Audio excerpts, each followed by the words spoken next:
Hello, gang. Professor McElroy here. We're into January 2023 session of corporate communication and design. In essence, we're in weeks 12 through 16 of our graphic design sequencing.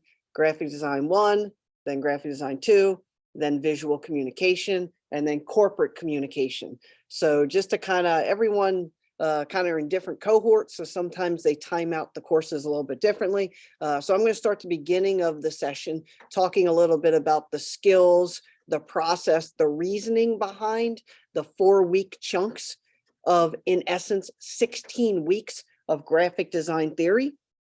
It's a really great way to build upon micro skills and kind of go weeks 1 through 4, and then 5 through 8, and kind of building upon. So we'll spend a few minutes talking about that. I'm going to re-highlight a few just processes parts of this class, just to make sure everyone's on the same page in case some were kind of caught the class in a different sequencing, and that does happen every once in a while. There's a half dozen students in here, so sometimes students kind of catch it at a different point of the process. So we're going to kind of go over that a little bit. We're going to talk about learning module 1. We're going to download our lecture files for week 1. And this week, I'm going to spend a lot of time emphasizing corporate design and talking about the process of and best practices of corporate design. We're in the last 4 weeks of basic graphic design technical kind of application and theory. So everyone does the basic steps well, or they're in the process of learning them and doing them well. So I want to spend a lot of time tonight emphasizing the application of Photoshop in the world of corporate branding and design. So we'll just talk a little bit about that tonight. We'll talk about campaigning. We'll talk about how to set up files to produce campaigns and things of that nature. I want to spend more time on the final product tonight and the rationale behind what it should look like and the process for building it, and less about step-by-step ability. We're kind of at that last 4-week chunk of design theory, basic graphic design skills and theory. So I don't want to spend too much time emphasizing the basics. I want to talk more about the corporate application of it. And we'll do that through a little lecture tonight. It's 6:30. I'm going to try to keep the lecture to about an hour and a half, hour and 45 minutes, getting us to about 8:15 or so. Which will give us a little time to really dive in and crunch through it. It might go a little over that. I tend to get a little carried away as I'm talking about processes and things like that, but I truly want to keep it under 2 hours. It makes it easiest for people to listen, follow along, replay later, rewatch the Zoom, or follow along live. And like we're recording this. It's a live Zoom. I'm sharing my desktop. I'm going to publish that link in the announcement section later so students can watch it later. They can listen back to it. They can make sure that they're kind of connecting all the dots that I'm trying to connect as we kind of navigate through our last 4 weeks of graphic design process and theory. Once you branch out from this course, you start going into software specific, more granular applications for design, whether it's Adobe Animate or After Effects and Premiere. Like we start focusing on Adobe CC as an extended bundle and what the unique applications are for those things. So if you're following along with the traditional process, graphic design 1, graphic design 2, visual communication, and now corporate communication, that will launch you off. Many students pepper in Dreamweaver, so web design 1 and 2 in amongst that bundle, which is great because that's the multimedia application, web design application. So that's the process that we teach, kind of teaching those skills kind of in a granular way, 1 week at a time, 1 course at a time, 1 month at a time. So welcome to corporate communication and design. Hopefully 2023 is going to be a good year for us. I feel like it's going to be a good year. I'm a numerologist of sorts, and 2 and 3 seem to be good numbers. So I'm hoping that we stay away from any of those natural disasters, health things, anything that could cause a little hiccup in the year. We just need a nice, smooth, easy year. And I laugh because no year's easy, but something that that doesn't have any major hurdles in it. So that would be really nice. So, and I know many of you, some of you are logging in from all around the country and potentially all around the world. So hopefully we have got good karma and good things going for everyone as we navigate through my birthday month, which is January 2023. So let's dive in now. I'm going to go into the module section real quick. Everyone understands, knows the syllabus. Just read it real quick. Just take a quick glance at it over some point in time in this first week. If you haven't gone in and done your student introduction post, please do that in the next couple of days. I like it early in the week, so it gives us as a cohort to start interacting as student to student. Think of that as like design team member to design team member. In most cases, as you kind of graduate and you look for that dream job, it's going to be a marketing department or an ad agency or some environment where there's multiple creative people. So I lean on the discussion board and even things as simple as an introductory post in order to create a little dialogue going between us as a group. So think of me as like the creative director and the student cohort as kind of the marketing team or creative team. So make sure you're interacting. You may connect with someone in the cohort or the class. Students come in and go out of different cohorts, so you'll have different people in classes at different times. So just be friendly and kind of interact, that sort of thing. And hopefully we'll kind of teach each other and learn as we navigate here. So if you haven't done student introduction yet, please do that. No, my contact information is on the syllabus. It's amacroy@hodges.edu. Also, remember, that's just the easiest way to get to me is by email, because all my devices buzz to that email. And just like Graphic Design 1, Graphic Design 2, Visual Communication, Corporate Communication is built on the 3 core applications of Adobe CC. Photoshop this week, Illustrator next week, InDesign the 3rd week, and a post-course assessment the 4th week. We always try to have a out of book project for each learning module that emphasizes the skills in the chapter. So if you do a really great job with the out of book assignment for learning module 1, I will count it for your chapter 11, 12, and 14 skills. So really take the time to read, dive into, make sure you understand. If there's any glossary terms in the chapter assignments that come up that you might not understand 100%, make sure that you look them up, you Google them, you check them out. Dialogue is very important in what we do. I'm going to emphasize a lot of things in the first week lecture here tonight. How to communicate, how to use the correct terminology, how to understand the process. Because many of you I've seen as we've evolved through several of the Adobe courses are getting the technical ability, and you're even getting the creative process. But sometimes on the final application, we're getting to 75 or 80% the final output. We're missing something. We're not fine tuning something. We're not kind of taking the design to the finish line. So I want to make sure I spend a lot of time tonight talking about design, talking about application, talking about the process, so that when we're producing our out of book assignments for this class, and there'll be 4 of them, that we're finishing them to the completion level that would be professional grade, not just creating something that looks good or has some of the elements or schemes to say something. We want to make sure that it has all of the elements we need in order for it to be professionally applied. So if we were to give it to a portfolio or give it to a client or showcase it, it has all of the elements completed appropriately, scaled, proportion, visual hierarchy, all the balance we need for a finished design. So Photoshop will concentrate all this week on photo manipulation, campaign building, and the process for generating what we call a one-off, which is one design piece, but that one design piece needs to be the foundation for multiple design pieces, the concept of corporate branding. And that's what this class is all about. So next week, we'll deal a lot with correct color application, building scalable graphics for a brand manual, things that matter in the end. Yes, everyone's good with Photoshop for the most part. Everyone can draw something in Illustrator, but we got to know how to produce a final file that is professional ready. If you had to hand it off to a web designer, you had to give it to a printer, you had to hand it off to an agency, you had to do something with the file. It has all the assets appropriately built and applied so that we can do that. Everyone has technical ability. Everyone's being creative in the process. We just want to make sure that all the elements are fine-tuned and finished appropriately. And there isn't something that isn't working, is broken, is pixelated, isn't placed appropriately, isn't formatted in a way that anyone could open it. So those are all the things we're going to deal with tonight to make sure that we can finish the race, go to the finish line in Photoshop and be effective with it. I always get questions from by students every single week.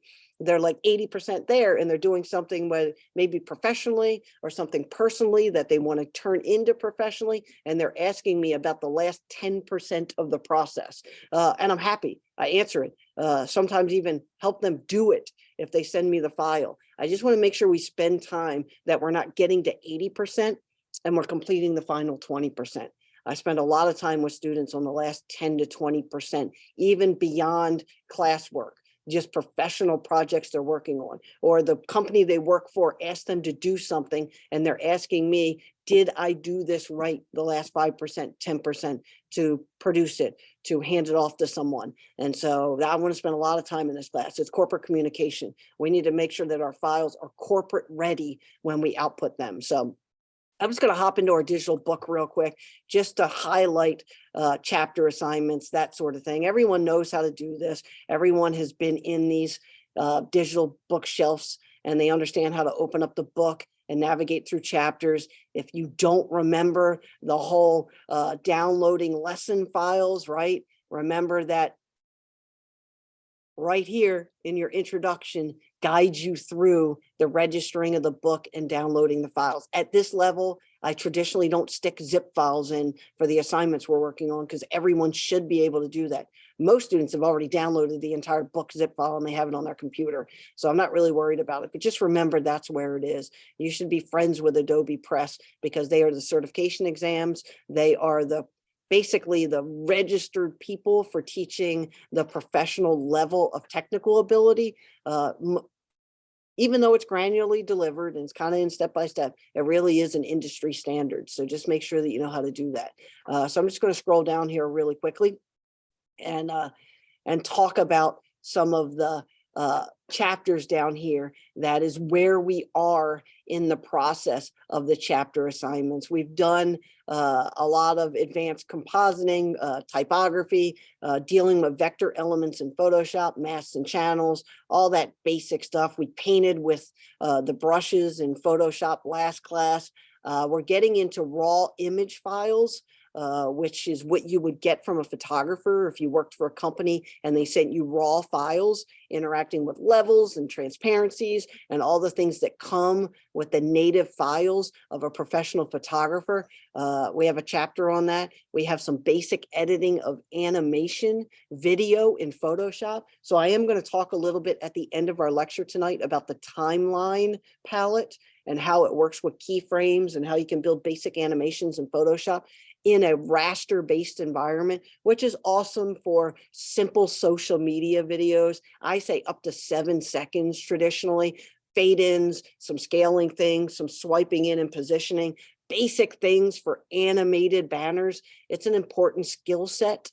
And chapter 13 is about exporting files. We talk about that and we're going to continue talking about PNGs and JPEGs and MOV files and MP4s and different file formats in Photoshop, and producing and printing consistent color, which is all about corporate output. And so we're definitely going to talk about in our lecture tonight. So just wanted to highlight those things just to know what we're working on this week. If we produce our output for our final project for the learning module, the out of book, we will be answering all of these questions because we're going to be interacting with files.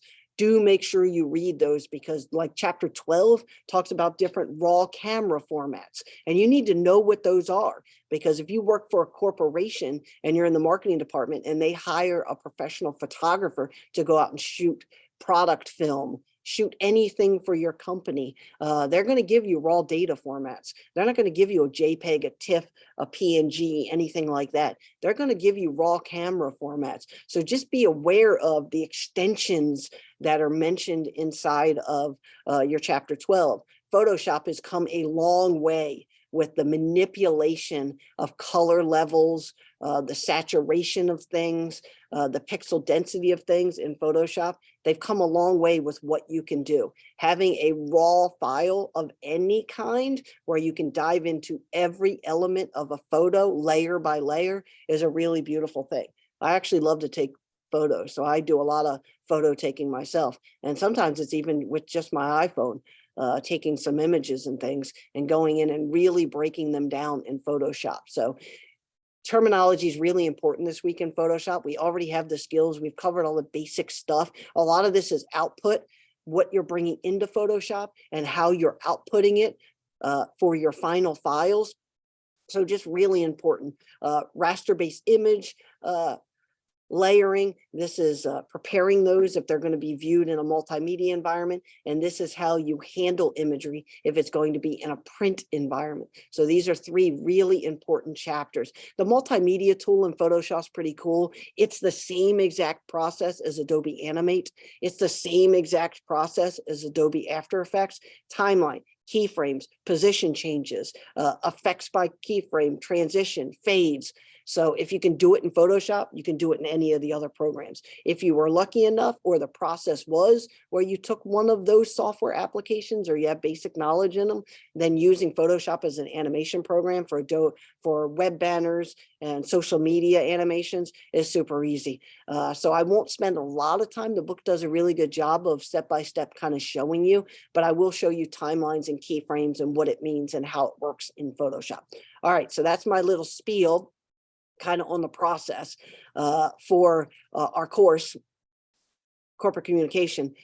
So now we need to go in and download our week 1 lecture files. So I just grabbed some logos, some photos, some different things. It's a new year, so it's a new resolution. And I think every year I do some kind of resolution. This year it's to not skip breakfast, but to eat something decent for breakfast. So I've been kind of researching these meal supplements or substitutes. And I don't know if anyone's into this or whatever, but Kachava's like the newest one. It's like $4 a meal, and it's a powder, and you mix it with like almond milk or water. You can mix it with a lot of different things actually, and it makes a shake, but it's like 100% of every vitamin your body would ever need in one shake, and you could take it for breakfast. So I've been kind of infatuated with this kind of health movement. I'm an exerciser. I work out, I run, I do all that stuff. So I enjoy, like being healthy, but I skip breakfast, and I've skipped breakfast for probably the last 15 years because I've been a teacher.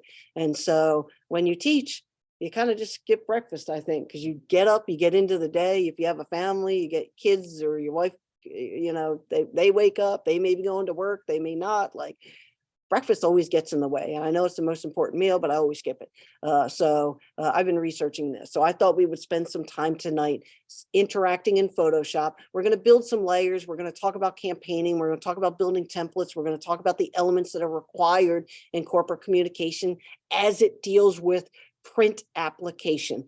But the process that we're doing, I'm also going to talk about what that means in a multimedia environment. So we're going to kind of cross over, talk about the consistency of elements, what we're doing, why we're doing it, and all the basic building of it. And hopefully that will connect the dots from the first 3 classes of Photoshop, that now we're into week 4. We're producing something that we could hand off, and it could be produced for a professional output, a client for pay, in a way that's effective and appropriate. So that's the process we're going to do tonight. So if you're following along live, make sure you download the lecture files. It's a zip file. It's got a bunch of stuff in it. And we're going to start kind of diving into Photoshop as it relates to campaigning. I'm going to do a lot of best practices. I've been doing design since '97. That's a long time. And I've learned how to use Photoshop differently over the years based on the employer, the company I work for, the client I have. And in all of those years, gosh, if you do the math, what is that, like 25 years? I've done corporate, I've done ad agency, and I've ran my own business for almost the entire time. Photoshop consistently has been used all those years the same way, but technologies have evolved, Photoshop's evolved, the requirements of elements has evolved. All this stuff has kind of evolved and changed over time. And part of that is because of the output, the final object that's delivered, and also what the audience needs in order to interact, communicate, and support the brand. And that's what we're talking about in this month, corporate communication and design, how to produce a product that a corporation, a company, for-profit or nonprofit, product or service can generate effectively to get a consumer, a customer, an audience member, a viewer of the product to support it, whether it's supporting it by talking about it, buying it, building a social buzz around it. All those things can happen, right? Influencers, social media influencers. So if you're not into that kind of thing, we'll talk a little bit tonight about why that's important, why today's branding and corporate communication is totally different than it was before. And you don't have to look any further than the university. We used to pay millions and millions of dollars on commercials, millions and millions of dollars on advertising, millions and millions of dollars on billboards, millions and millions of dollars on annual reports, magazines, printed publications, postcards, you name it, all things that are outputted from Photoshop. And now we're starting to see that switch turn, not necessarily away from Photoshop as an outputting tool, but more towards what you can do with it beyond the AKA printed page. So just kind of keep that in mind as we kind of dive into Photoshop. Okay, now something I did want to talk about really quickly, because I posted it in the announcement section, is this concept of campaigning. Because there's some elements I really want to highlight before we get into Photoshop, because this is what makes building a brand so important. And I don't care if you're building a brand that doesn't sell a thing. And there's lots of companies that don't sell a thing, right? They offer a service. They are a nonprofit. They are a support object or service that is maybe paid for by a government entity or something like that, right?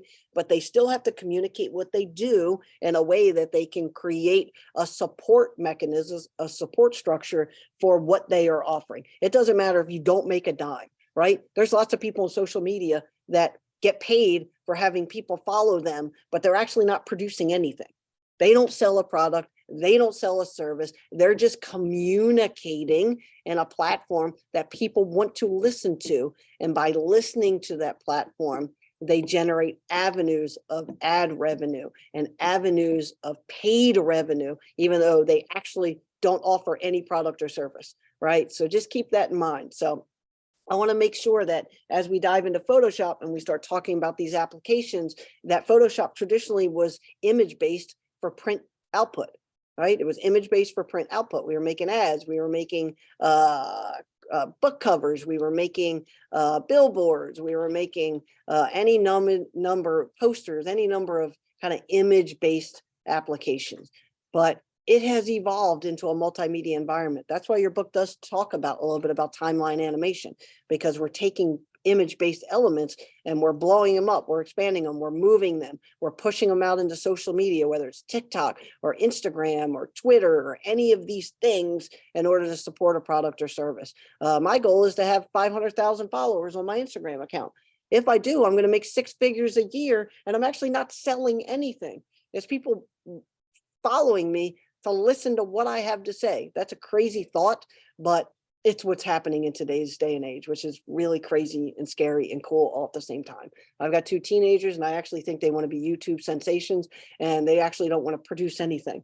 They just want to go on and build a brand and build a momentum and talk about things so they can generate a revenue stream based on something that's actually nothing. So kind of keep that in mind. Adobe CC adds a lot of applications, and they keep changing applications. But one thing's the same is Photoshop. One thing that's the same is Illustrator. One thing that's the same is InDesign.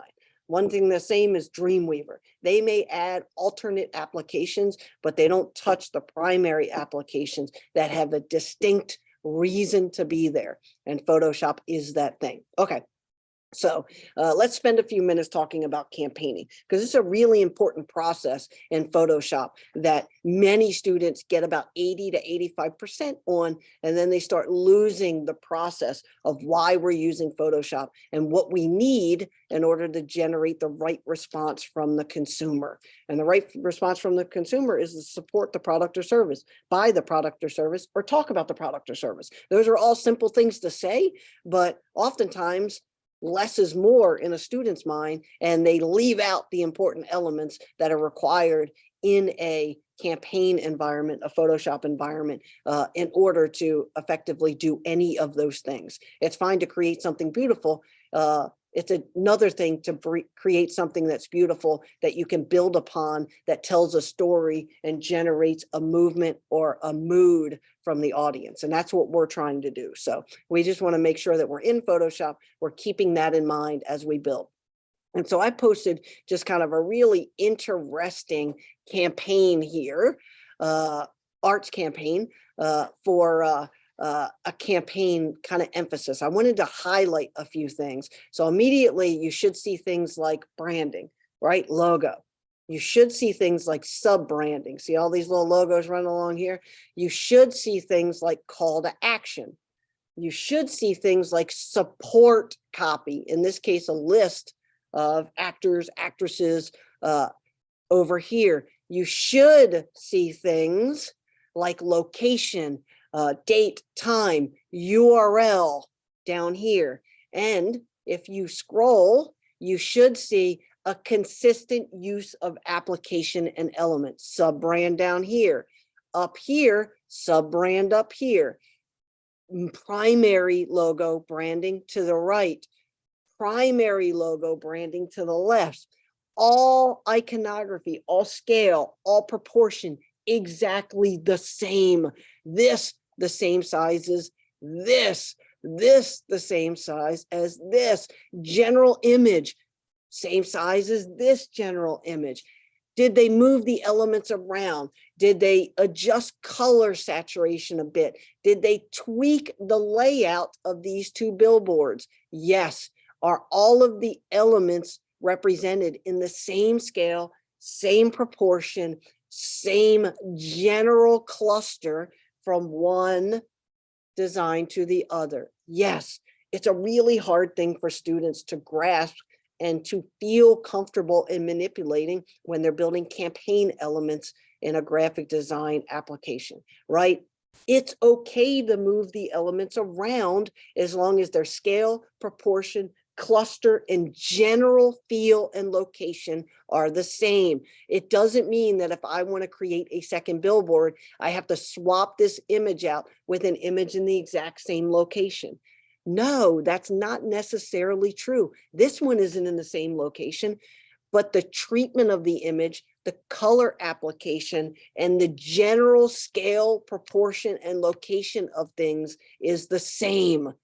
That's a really hard thing for students to grasp. So when I ask them to build a series of 2 ads, 2 postcards, 2 billboards, 2 t-shirt designs, 2 anything, they end up generating effectively, to some extent, what we call a one-off. And that means you create one thing, it's standalone, and the second thing is standalone, and they don't communicate together. Why is corporate branding, corporate communication so important? You want someone who sees, ingests, understands, interacts with what you created visually, and in Photoshop, it's image-based, for them to remember it. So when they see the next design application output for that series or campaign or things of like look and application, to remember the original and put the brain into the second thing. That's what's so important. Too often students change scales, change proportion, manipulate the logo, change the typeset, change some element from one design to the other, and it creates a one-off, which means it's not exactly the same as the first thing you created. It's really important to understand that if I build this as a layer, I build this cluster as a grouping, I import these and do what I need to them, that I don't need to reinvent the wheel, and I shouldn't reinvent the wheel. So if you're building a series of things that are part of a greater brand manual, then you need to understand that you don't have to recreate the wheel as it relates to the elements in your campaign. With that being said, you can go to Duffy's.com, which is an ad agency I love in Minnesota, and they have case study after case study. And some would say, well, these seem sequentially boring because they feel a lot the same as you go from one design application to the other. And they do. But the reason they're a multi-million-dollar agency is they've created a look, a scale, a proportion, a style, and a format that is effective. And once they do that, they generate it over and over and over again. It's like being a painter. If you've seen one Andy Warhol, you've seen all of the Andy Warhols. He created a process, a screen printing process for creating outputs. If you've seen this Campbell soup can, it's the same as Marilyn Monroe. If you've seen The Last Supper, it's the same of his knife series. So for fine art, we call it a series. For graphic design, digital design, we call it a campaign. That's the only difference. You're building upon a look, a feel, a scale, a proportion, a layout of elements and replicating it over and over and over again. If you go to a fine art show, you can go to anyone's tent and it all looks the same because that's their style. You can also understand this as a brand. You know how people build personal brands, actors, actresses, athletes. Brands do the same thing. They build an emotional connection, an emotional relationship, an emotional understanding of what they're generating, what they're selling, product or service, so that once you see it once, you love it. If you're a Coke drinker, you're always a Coke drinker. If you're a Pepsi drinker, you're always a Pepsi drinker. If you really like water, you're probably drinking Perrier or Fiji, right? They've created a relationship with the consumer through a brand consistency, delivery of communication, written, audio, visual, all of those things in a way that sells the product or service like no other. And so when you bring it down to this application, take a look at it.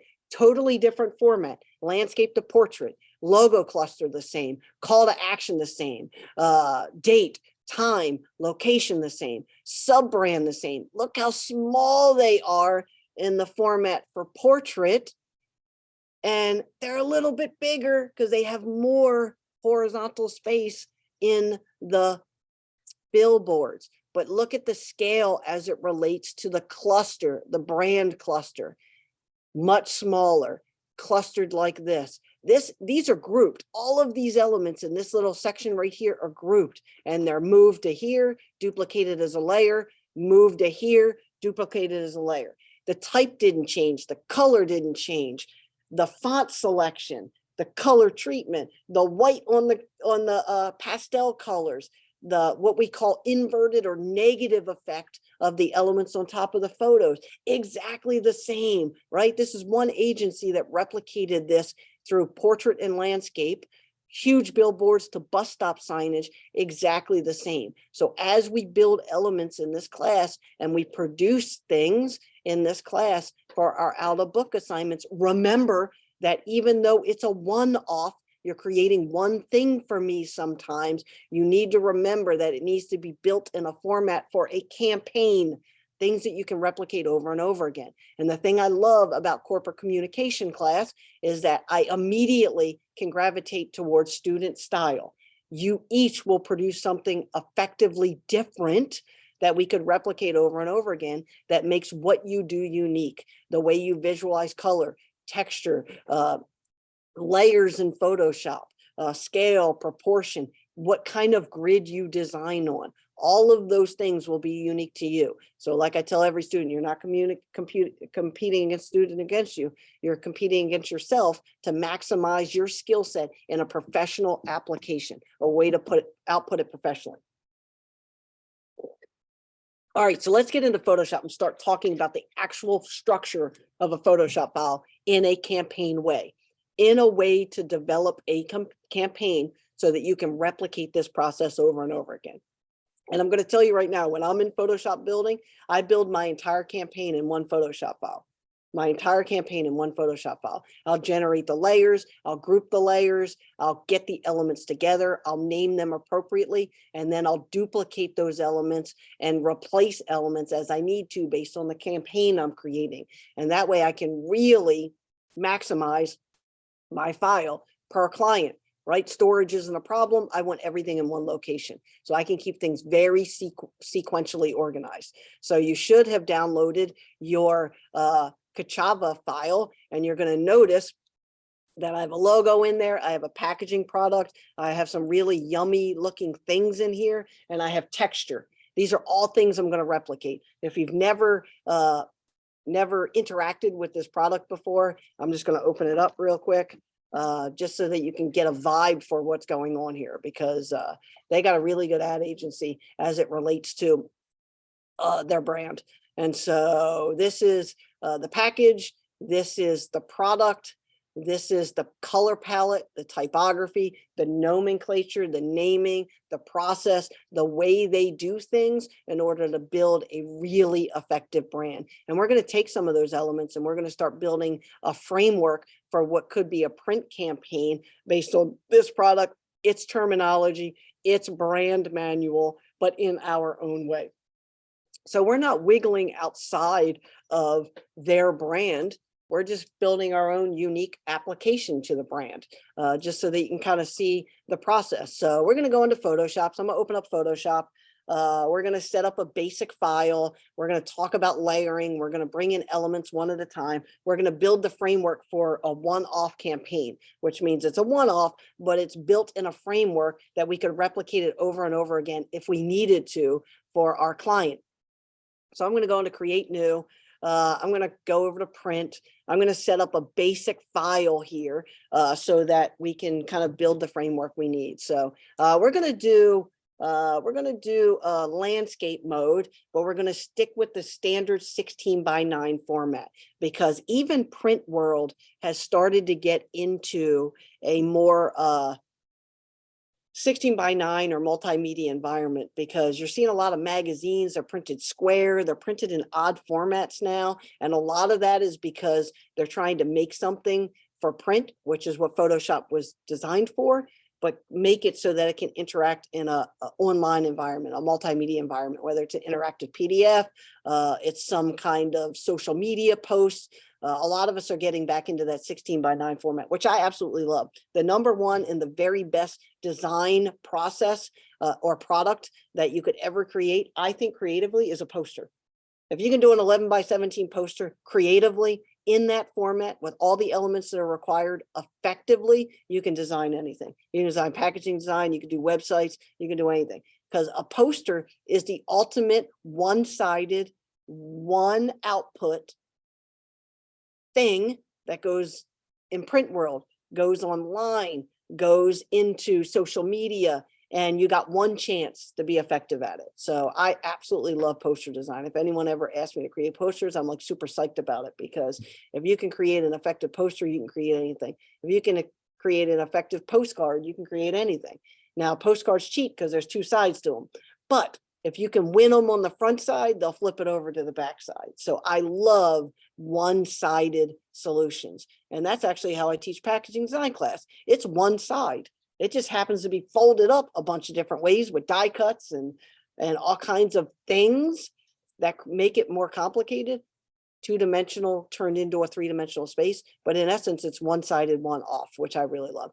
So we're going to do standard 16:9 format. We'll do 4:6 just because it's easy for everyone to remember. No, it's not huge, but it's got lots of outputs. We'll stay in our high resolution.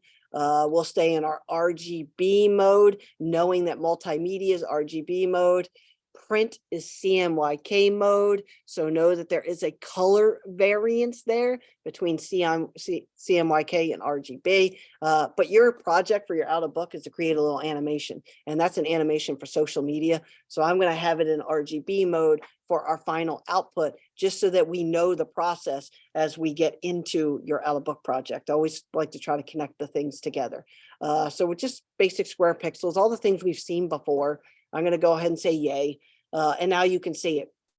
I love creating things. And look at this. This is 33%. So just know that high resolution, 300 DPI at 100% on this iMac is pretty zoomed out. I mean, it's a decent quality thing. It's plenty in 16:9 format to use for any of the multimedia applications we would ever need to use Photoshop for. Okay. All right. So we have that set up. I like to start in a white background. White backgrounds are grounding backgrounds, and they allow for the best color overlay and color saturation. I'm going to go ahead and unlock my background layer by double clicking on it, and I'm going to name it white field just to set up my file. Know that there is transparency behind it, right? By unlocking it, there is transparency behind it. That's an important process in the process, because there might come a time where I need transparency. And if I need transparency, I don't want a white background, a white canvas. It's like painting on a white canvas versus painting on a clear piece of plastic. If you paint on a clear piece of plastic, you can always overlay it on something and you can see the something behind it.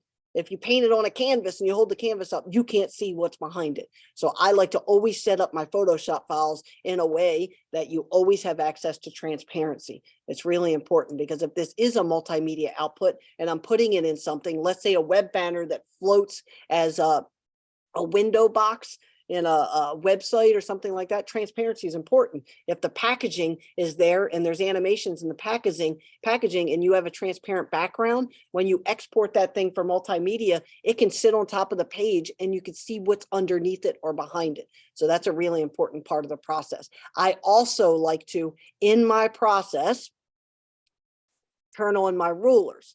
Now, rulers are really important because they allow me to pull guides. And I'm actually going to pull guides as we start creating things so that you can see why I do what I do. Now, keep in mind, this is landscape mode, 16:9, but we could just as easily go into image size and rotate this thing to portrait.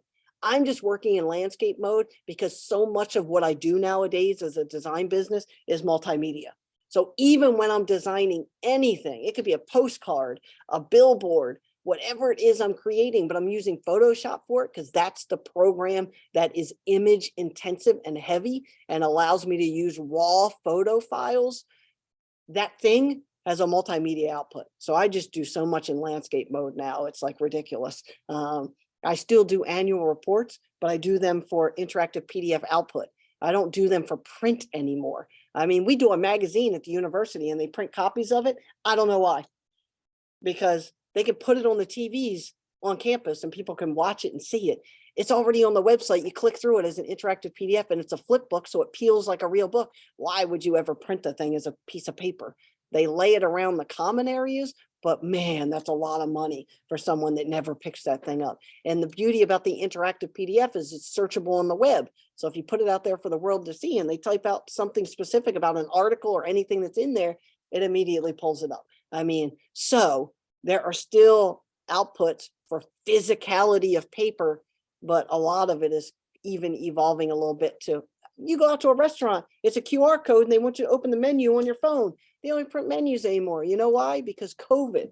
They didn't want you touching paper. They didn't want to have to wipe them down. They were printing things they were throwing out, which was an absolute waste of time. So don't forget about Photoshop as a print output, because the elements are important in layout, even though it's translating to other solutions in many ways now. So just be aware of that. We still want to keep that in mind. All right, so I have my thing. I freed up my transparency. I have my white field, my background, whatever you feel comfortable naming that layer so you know what it is. And I'm going to start with my rulers and I'm start snapping a few things. First thing I'm going to snap is the center line. The center line is really important because I need to know where the focal point starts, or the focal point should be in Photoshop when I'm generating a visual solution. My focal point for my solution, my concept, should in some way anchor itself towards the middle of the page. And you'll probably remember me from Graphic Design 1, but I talk about the reverse S, right? You communicate in a reverse S format, meaning that the elements at the top tend to be call to actions. The elements in the middle tend to be your primary image anchors, because that's what your eye focuses to. And as you work your way to the bottom right corner, that tends to be your branding, right? That's what people remember last. And I always use the example of the quarter pounder with cheese right in the middle of the page, the I'm loving it at the top, any support copy around the burger, and the logo for McDonald's in lower right-hand corner. It's a pretty easy format to think about and remember. Branding in the lower corner, call to action towards the top of the page, focal point of imagery towards the middle of the page, and the reverse S format. But that does not mean that the focal point of the layout has to be in the middle of the page. And you'll notice by the billboards, they aren't all in the middle of the page. This one's in the top 1/3. This one's in the left, right 2/3. This one is in the kind of the left 2/3, right? It is centered, but the element with the shadow is kind of creating a 2/3, 1/3 environment. but it's not necessarily dead center. But when I'm designing, I do mark that, so I know exactly what I'm striving for from a focal standpoint. Now, I talked about 2/3, 1/3, because that's really important. When you're creating layouts in Photoshop for a corporate application, you're not splitting the page in half. You should never split the page in half. You should make the viewer choose 2/3 or 1/3 as it relates to the layout of your design, which means that if it's an image, it may take up 2/3 of the page, and the other 1/3 is for your call to action or your support copy, or maybe your logo falls in the 1/3 part. And that also means visually that the weight of your elements is 2/3, 1/3. So does that mean a photo could be 1/3 of the page, but really dominate the page? Absolutely. If it's a super bold graphic and it's only 1/3 of the page, but 2/3 of the page are your words, but they're really airy words like Helvetica New, where it's a really skinny typeface, and you can make the letters really big, but they're still really skinny, which means visually the weight of the letters are not as heavy as the really bold graphic that's only 1/3 the size. 2/3, 1/3 just means that you're making the viewer choose between 2/3 of the page or 1/3 of the page. But it doesn't mean that 2/3 of the page has to be the more dominant part of your design. It just means that you're not splitting your design in half. You're not making a photograph half of the page and the text the other half of the page. All it means is you're making the viewer choose. And by making the viewer choose, you're making the tension in the layout dynamic in a way that makes the viewer interact with it. If you split everything 50 to 50, the eye goes back and forth. It doesn't create the viewer to look at it in a way that's in a deciding factor, in a deciding way. So just kind of keep that in mind. It doesn't mean that 2/3 wins and 1/3 doesn't win, because you can make something 1/3 and it be super graphic and the 2/3 not. You know, an easy way to do that: make 1/3 of the design have a black background and 2/3 of the design have a white background. If you make the 1/3 of the design have a black background with white letters on it, it is going to win. I don't care what you put on the 2/3. If the 2/3 is on a white background and all of your letters are white on a black background, we call that inverted or negative space. That is going to win. And that's a really easy way for designers to win. If they want something for you to absolutely look at, they put a 1/3 black box and a 2/3 white box, and they put the words that they absolutely want you to never forget or miss white in the black background. And it will win every single time. So just know that 2/3, 1/3 is to create a separation of a scale that leans one way or the other, but 1/3 can win. It does not have to be the 2/3 that wins.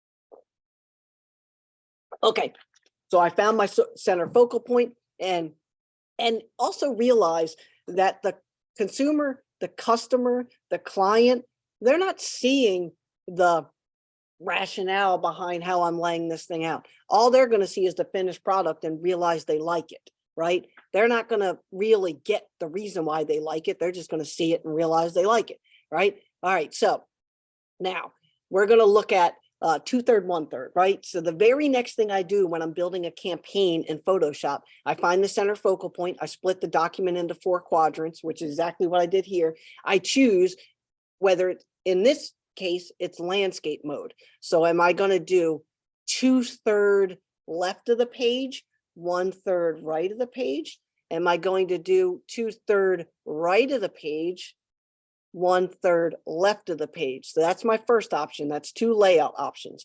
Now my next 2 layout options are 2/3 top of the page, 1/3 bottom of the page. 2/3 bottom of the page, 1/3 top of the page. Those are my options that I'm dealing with.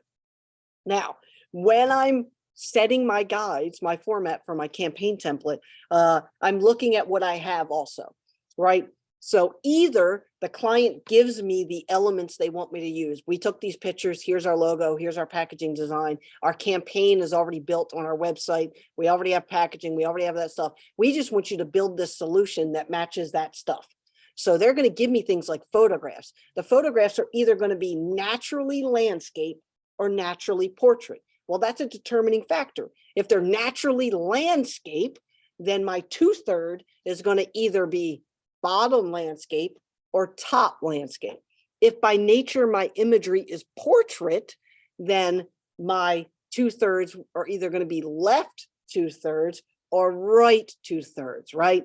And so I can look in my folder before I go any further, and I can see that I've got some interesting product shots, right? That's a good looking smoothie.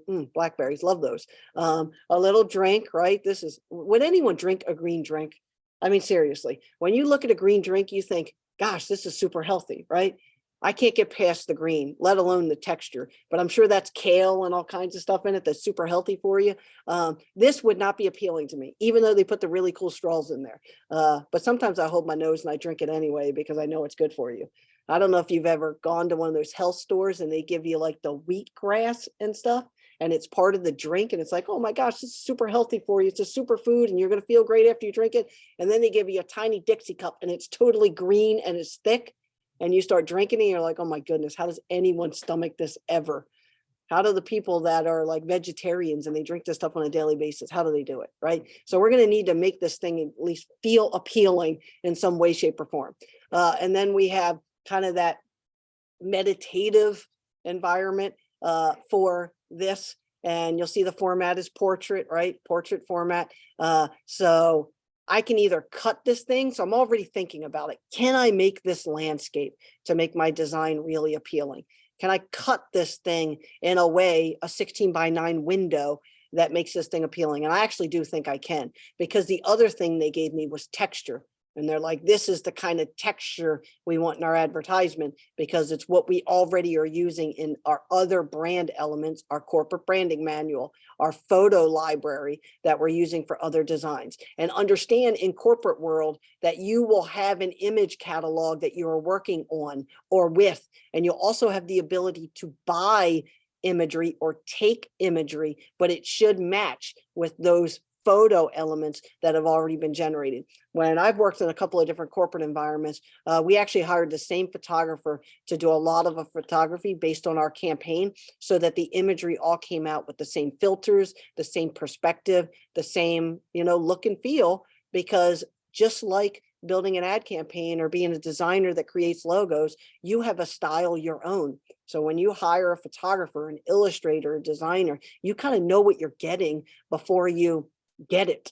And so we would use the same person or same agency so that we got the same application, so that our entire image catalog that we had created and cataloged in the marketing department would work across any output that we needed. So that's really important. And oftentimes, if you're working for a company or a client that already has an image catalog, they'll provide those things for you. Or they'll provide you with samples and say, it's fine if you buy or photograph your own, but it needs to have this perspective. It needs to look like this. It needs to feel like this, so it matches everything else.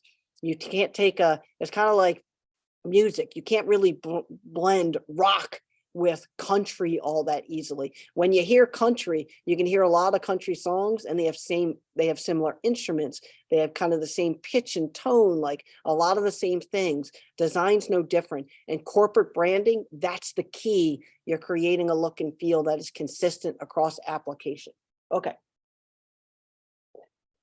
So now we're going to get into blocking this thing out.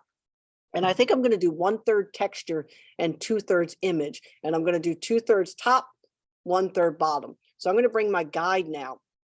And I'm going to go to about, I'm going to go to about this 2.5 mark.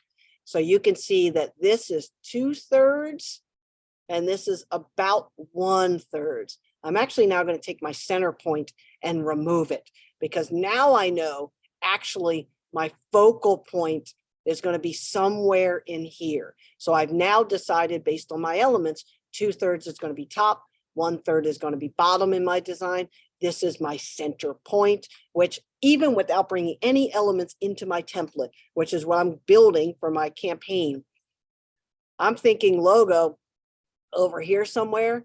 I'm thinking image, object, focal point, in this case, person, Over here, I'm thinking texture in the 1/3 area, and I'm thinking call to action over here. So I'm kind of rationally planning out my 2/3, 1/3 now that I see what the client wants and I have the elements I need, and I'm splitting my design in a way that makes sense. So now I have access to kind of the things I'm looking for. So the first thing I need to do now that I've split this 2/3, 1/3, found the center point, remove the 50-50 point. I don't want to keep the 50-50 point there because it'll lean me into putting elements at 50-50.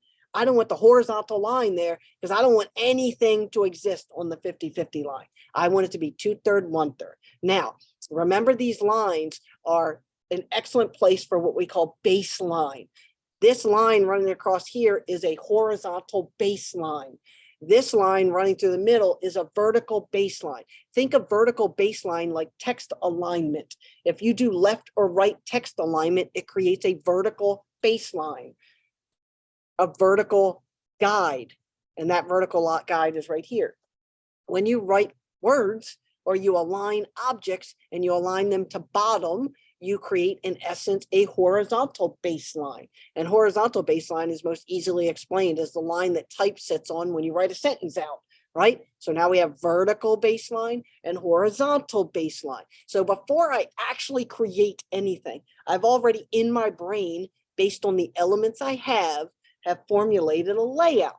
And that's really important because now I have a layout that can be the beginning of my campaign based on any elements the client gives me. Does that mean if I put texture in 1/3 on my design that I can't in the next campaign put texture in 1/3 at the top? I absolutely can. I've determined 1/3 of the horizontal space will be texture and 2/3 will be image or focal based. That doesn't mean that every image has to be top 2/3 and every texture has to be bottom 2/3. That even means that if I had an image that was brought to me and it was very portrait in nature, I could make the portrait version of this campaign right 2/3 and the texture left 1/3. Just know that I've determined where these things are going in my campaign based on the elements that I have. Right? I'm just setting a guide, a manual, a base for where my elements are going to go. So now I have a couple of options, right? I build background to foreground. So when I'm dealing with layouts, I think about the background color, the rulers, my guides, where things are going to go first. It's like sketching on a piece of paper.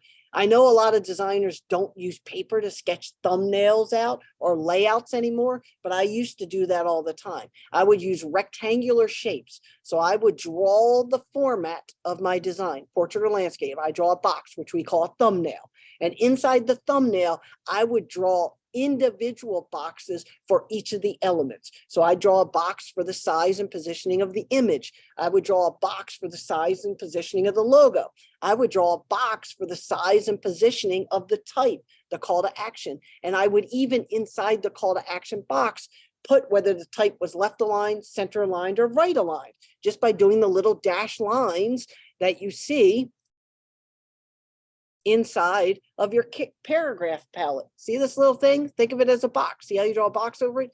If I was still sketching it, I would draw a box with the lines just like this in it as I was problem solving how I was going to do my layout before I ever got to Photoshop.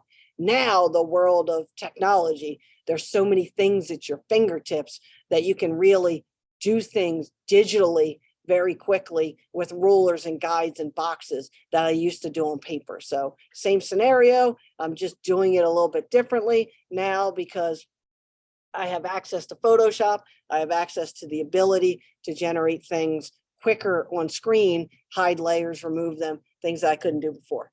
Okay. And I see the little wheel of death spinning in my Photoshop. I've been messing around throughout the day with video and stuff. So I think my temporary memory is like, what are you doing? So before I go any further, I'm going to do a file save as, just so that we're all on the same page. I'm going to save to the computer. I'm just going to dump mine on the desktop and I'm going to call it Comm _ LM01. Now remember from naming, it's the client and the project. So in this case, the class is the client and the project in this case is the learning module, right? So just get comfortable. sometimes it sounds like I'm doing a broken record with you guys based on the content we're delivering, but the process is really important and you got to do it over and over again. It's kind of like riding a bike. You can hop on that thing and start pedaling, but if you don't practice a lot with the bike, you're going to start falling over again. I don't want you to fall over. I want to make sure your files are appropriate for the output and that you're comfortable in a professional application when you take on a project. Because as you get further along in your course load, I'm going to be leaning on you for some projects. I have 3 boards I sit on. I have companies that call me every single week. There's lots of opportunity to create professional projects to enhance your portfolio while you're in class. But I want you to feel comfortable of being able to interact with the client and start producing a file that's appropriate for what their need is. All right. So now we got our layout. We're going to start bringing our elements in just so that we have a good understanding of how a template, a campaign template is built in Photoshop with all the appropriate elements, everything we need for a final output, something that's flexible that we can produce over and over again. Okay, so let's go in here and I got to do file open. I'm going to go to my Kachava folder.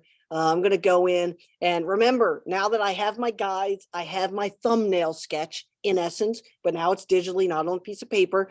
I'm going to start dropping in my elements. I do from background to foreground. It's always important to start background to foreground. It's the same thing Disney animators did back in the day when they drew Snow White. They drew the castle, they drew the floor, they drew the walls. They drew everything before they introduced Snow White or any of the characters, right? Those are all overlays on top of the background. I, as a brain, as a process, always go background to foreground. If you're a painter, you paint the background before you paint all the objects in the foreground. Nature of the beast. It's really important because if you fall in love with the foreground and you haven't determined the background dictates where the elements in the foreground are going to go. So you really need to do that as a process. Also keep in mind that I download these images from pexels.com, so they're super high resolution. If you're photographing them yourself, which I always tell the students, if you want to do that and you have a passion for it, please do it. Because if you can take pictures, that's a really important part of the design process that you can do yourself. You control perspective, you control focal point, you control a lot of things when you do it yourself. If you do that for any projects, just make sure you're shooting high resolution. Don't be shooting low resolution. Don't shoot them and save them to low resolution, then think you're going to use them for high resolution later. You have to have high resolution raw camera files. So I downloaded all these just so we had them. So I'm going to start with background to foreground. So I have 2 background elements. I have texture and I have the outdoor kind of spiritual image that I'm going to use for Kachava. So first thing I'm going to do is open this one. And it's a big file. It's high resolution. It's 55 inches by 83 inches in low resolution. And we should know, right, when you resample it to 300, which is what the 4:6 is, it goes to 13 inches by 20 inches. We also know that this is 4:6, so 13 by 20 is still awesome. So I'm going to go ahead and click OK because I'm going to resample this. You'll also notice that it didn't change the perspective of the image at all in Photoshop, right? All we did was take that enormous image and resample it to high resolution. So that means the photographer took this in a raw photo format, really large, 55 inches. Are you kidding me? That's an enormous image, right? But they did that so they had the flexibility of, in essence, an 11:17, 13:20 high resolution image, knowing that that thing could be used for just about anything we need to use it for. And so that's why the raw camera data is really important. It also allows us in raw camera format. Chapter 12 will have you adjusting levels, will have you adjusting light. It will have you adjusting elements in the image that you can only do in raw camera format easily. You can do them if they give them to you in a TIFF or a JPEG or something like that, but you don't have the same level of flexibility as far as it relates to the data inside of the image. So that's really important. Okay, so I'm going to select all and I'm going to copy it. Yes, I can use the marquee tool. I can draw a box around it. I can do edit, select all, and select and copy and paste, but I just did Command A, Command C, Command V. You should start getting comfortable with kind of the short key commands because it will save you literally half a day's work when you're working in a file format, working with an image. Okay. So now we have our image. I just copied it. I'm going to close it. I don't need to save that file because I'm pasting it in here. And holy moly, let me zoom out. When I turn on my transform controls, this thing is enormous, right? It's enormous.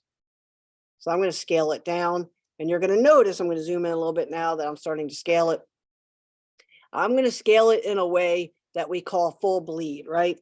So I'm going to scale this thing down so that it is full bleed. The image goes off the edge, and then I have a little bit of room in my image in case I need to do some things with it. So now it's important that I scale it, that I always have a full bleed. So I can't make this thing any smaller because I've already determined that it's landscape, it's 2/3 image, 1/3 texture, and that I need this thing to be a bleed. So I'm going to go ahead and hit return, and I'm going to turn off my show transform controls, and you can see it right now.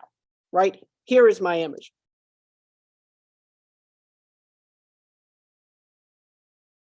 Now, I used to, when I lectured, I would throw an image up on the projector and I would take a white piece of paper. And while the image was projected on the wall, I would take a white piece of paper and hold it in different areas of the image to show you where I could potentially crop that image. And as I got closer to the projector, I had less of the image visible on the white piece of paper. And as I backed back towards the board, you could see more of the image on the white piece of paper. Now, this is done in Photoshop because it has only a working artboard, so I can't see the image that's outside the piece of paper. So it allows me visually to decide where I want this image inside of my layout, right? And we already know it's 1/3 texture and 2/3 image. So right now, I need to make sure I have enough of the object focal, and it just happened by happy luck that she's in the middle of the page.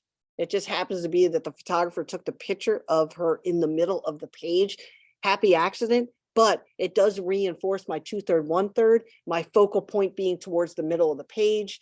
It does reinforce a bunch of the elements I'm trying to explain in the process by the fact that this being a center focal point. And if you go back to the billboards, in essence, it's this, right? This is center image, but 2/3, 1/3 focal point. So same scenario. I just had a happy little accident here because the image happened to be photoed in the center. The effect, the filter, I chose that on purpose so it matched the look and feel of Cachava, which is kind of this muted color, kind of really earthy quality. So the image checks all of the boxes, right?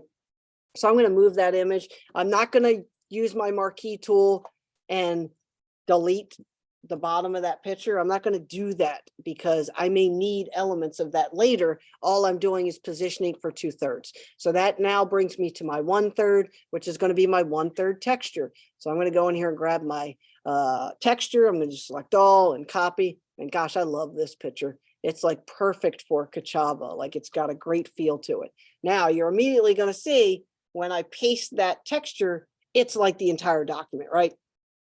And you'll remember I said the bottom of my image is 1/3. So I need the texture to be 1/3. So I'm going to grab this thing and I'm going to pinch it and I'm going to drag it down. And you can immediately start to see when I zoom in what this thing is starting to look like. Now I have some decision making in my thumbnail now, because as I make it smaller, but still 100% bleed, I'm getting less of my organic material and more of my texture in my layout. So as I move it up, you can see more texture, less greenery in essence. Now, I've already kind of thought about this thing, and I've decided that I'm going to have some call to action up here. I'm going to have product placement over here. And so I'm kind of playing out my negative space already. So I want more texture, less greenery in essence, because I'm thinking about that. If I make this thing bigger, more greenery, less texture, the greenery may overpower the product placement. So I'm going to hit enter. I'm going to hide that. And now you can start to see the 1/3 texture, 2/3 image. Now, before I go any further, I need to start naming this. So I'm gonna name this focal point, because this is my image area, my focal point, my character, and I'm gonna name this one texture. These are just important names in the process when you're explaining to a client, when you're talking about process, when you're talking about your ideation or your idea or your concept, using things like focal point, white field, background, texture, product placement, call to action. These are all elements that are important in layout, right? And it's important to explain when you're communicating to a client, to a creative director, to a marketing manager, to your client, like anything, you're using terminology that's appropriate. Now, I could go in here and clear my guides.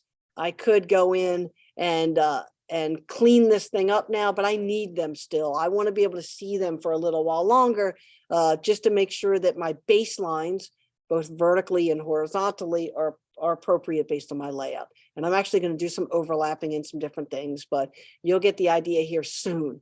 Okay, so I've got my first two things. I created my background, created my texture. Now, the question is, now that I've laid two of my elements in my template, is the photo cropped correctly, right?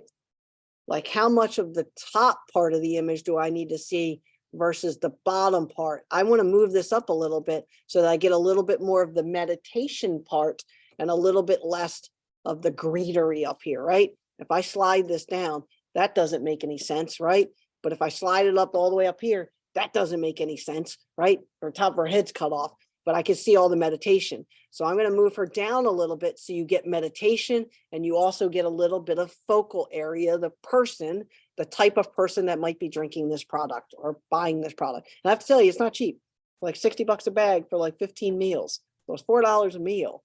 And in essence, it's $4 a scoop, because it's 15 scoops in a bag. So you want to make sure that you're generating a relationship, some buy-in to the fact of what you're trying to do. Okay, now let me go back to my Kachava folder. This is what my client has provided for me. So I've got my background in essence. I got my 2/3, 1/3. I have my texture. I have my focal point. I have my basic elements going. Now I have to do what's called my middle ground, and my middle ground traditionally is product placement, support imagery, secondary imagery, and in many cases, branding, logo, because the logo is actually like second level in the kind of visual hierarchy of the layout, but it's in the lower right-hand corner traditionally because it's the final thing you see. So the final thing you see is really important, but it doesn't need to be the biggest, boldest thing either. So a couple of things I got to figure out: secondary imagery, product placement, and logo. I'm going to deal with logo first, just because I have preset the perfect location for it. It's actually going to go right down here in the lower right-hand corner, because we already determined in the reverse S that branding traditionally falls down here. Doesn't mean I can't put it in my 2/3 area, because the 2/3 area I am going to generate as my dominant foreground area. But by nature, my layout, I think I'm going to put it down there. All right, so next is I'm going to open up my logo. I'm going to select all. I'm going to copy it, and I'm going to bring it over here. And so on top of my texture, I'm going to drop my little logo in, and there it is, my little logo. So now you're starting to see middle ground. So I'm starting to build middle ground. You'll notice I also selected a really high resolution one. So I got to get in here and scale this down. So here now is where we start talking about kind of placement of, that's really important in corporate branding. The first thing is, although it's a full bleed, you can't run it off the edge of the page. Even though it's a full bleed, you can't put it right on the edge of the page. You need to put it inside what would be considered like a visual picture window. And you're going to notice by the bounding box, the term I'm using for the box around the image, that I'm putting equal space right, equal space bottom. But that's actually not true. When you put elements, windows inside of windows, which is what this is, logo inside of texture, which is inside of layout, you actually want to make the bottom slightly bigger than the right. Now, I actually don't have to do anything because if you notice the baseline of the text of Kachava, this is twice the size of negative space to the right-hand side. This area here is twice the size of the area here. So I'm just going to move it over a little bit. And so now I have it appropriate placed because this is about, for the sake of measurements, this is like half an inch and this is like an inch visually. So this is like double the size of this. I'm going to hit enter. And I've actually decided that I'm not going to use the little character guy as part of the branding. I'm just going to use Kachava because sometimes you can just use the letter mark or the word mark. You don't have to use the symbol also. So in this case, I have the source file already. I'm just going to get rid of that little area of the image to remove this thing and create an element that matters. So let's go in here. I'm going to knock it out. I'm going to do a color overlay, and I'm going to make that white. So there it is. I'm going to name this logo or branding. You can do branding or logo, whatever's most comfortable for you. As an element, I'm going to take, actually, before I do this, I'm going to bring it in minus the logo, just so that I don't confuse you guys with the amount of elements I'm hiding and dictating and deleting. So I'm just going to bring this in as just this. I didn't want to mask that because I have the source file already from the file that I can use for my other branding elements. So I'm going to bring this in. I'm going to drop this in the corner right here. I'm going to hit enter. I'm going to turn off the transform controls. I'm going to go back and name that branding. I'm going to do a color overlay of my image to make it white. And I was talking about inverting or making negative something. And it's a really easy way to create a visual weight, even though it's not as big as the elements on the page or the other elements on the page. And so now you can really start to see branding in the lower right-hand corner. I've got some packaging I have to deal with, and I have some secondary imagery. So the first thing I'm going to deal with is packaging. So I'm going to go in and open this. And I'm going to use my magic wand, and I'm going to select everything but the package so that I can go back in and invert my selection to, so now I could use the pen tool and I could draw a box around this. I could use my polygon and I could draw a box around this. I could use my pen tool and then mask it. I'm just doing kind of a quicker process here just so that I can get this thing separated for my layout. And the magic wand tool sometimes is a really easy way to do it.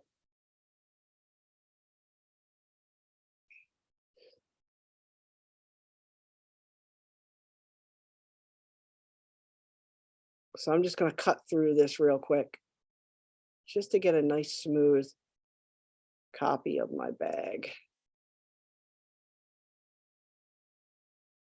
There's that. Zoom out. Let me zoom in real quick because I have a little element I have to remove, which is right here, a little crease in the bag. And I got a little element I have to add. And I'm just doing shift and option. So if you've ever done that, which you should have for adding and removing, and I'm going to invert my selection. So now I have my basic bag there. Now you're going to notice that the image that they provided had a slight cut to the image here. I'm actually going to go in now and I'm going to actually make this bag a little bit smaller than it was.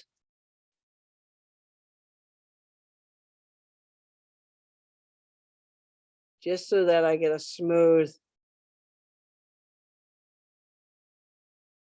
copy of the bag. And so I'm going to copy it. I'm going to bring it in. And you also notice that the logo of Kachava is has the little dude on it. All right, so now I have my product placement.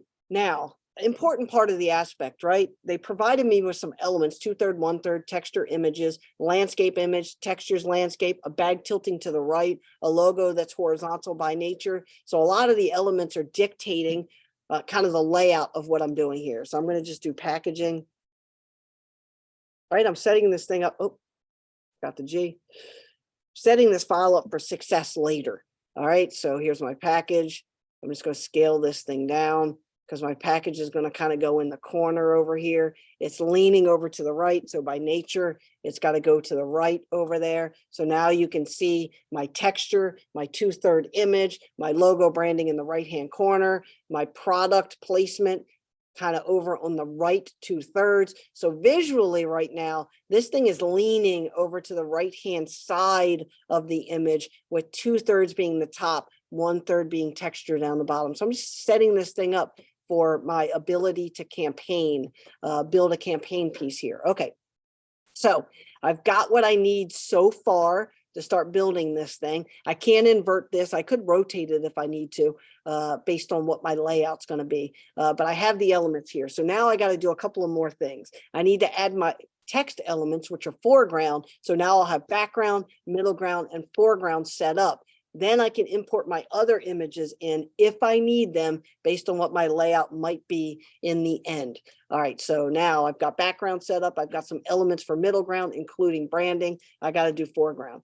And foreground is determined by the campaign and the call to action, right? I'm loving it, just do it. Whatever that campaign is that is producing the product or service. We had one here at the university called the Leaders in the Community, or the Leaders, and that thing was really successful, and it was all about people that had graduate and had become leaders in their field in the community.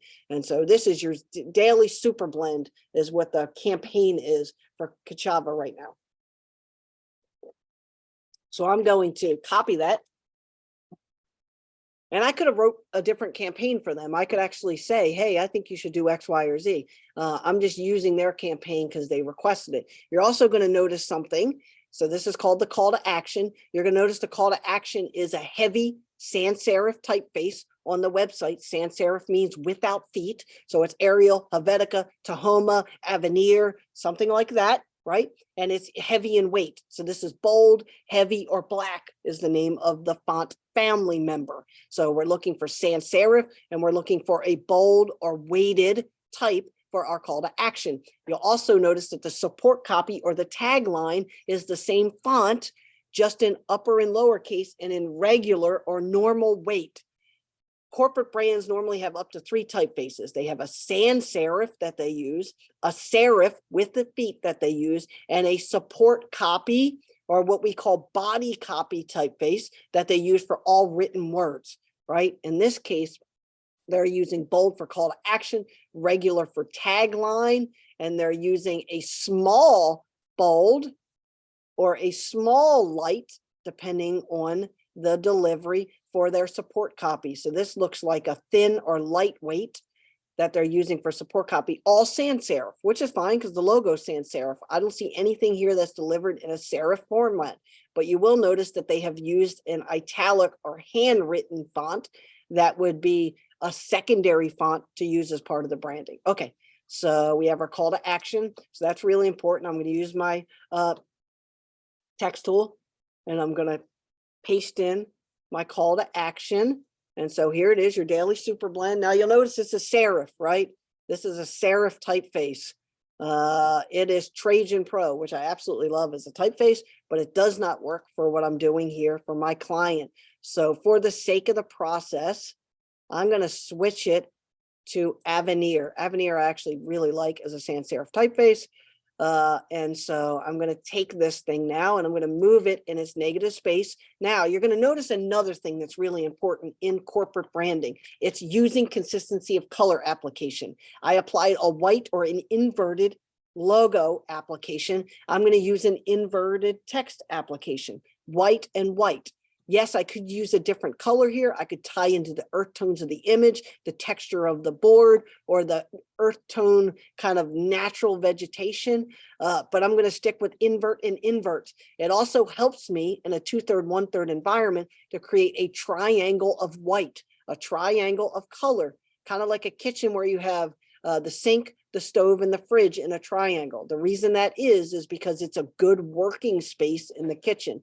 The same premise is used in a triangle of color application so that your eye moves around the page the same way. Okay, so I'm going to do your daily super blend. Now, they do not have a period or anything at the end of their call to action, so we aren't either. So that's really important that we are consistent in all delivery modalities. So I'm going to move that back, hit enter. I'm moving it to 2 lines. You'll also notice I got to use my character palette because this thing has a huge separation of leading. Leading is the space between lines. I need to make sure this thing is tight, which means it needs to be 18 to 24, 30 to 36, some separation element so that it's easily legible and readable. So I'm going to move that and I'm going to drop it over here.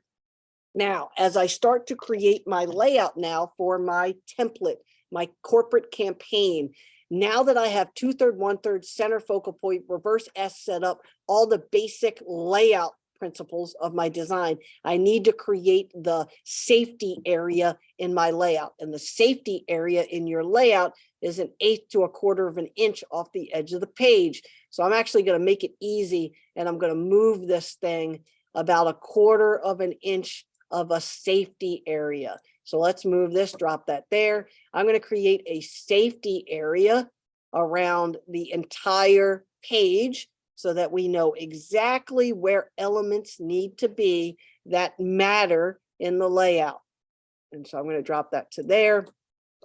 And so now this area right here along the outer edge of it is called my safety area. So in my template, I'm setting up a place where elements cannot be that matter inside of my layout. So that also, you may notice, my logo now needs to be put in a place that is inside the safety area. You'll also notice that the packaging shouldn't be over there, shouldn't be like that. It should be somewhere in the safety area. Now, the beauty about the vertical guide is I can actually snap my package so that the edge of the package lines up with the edge of the logo.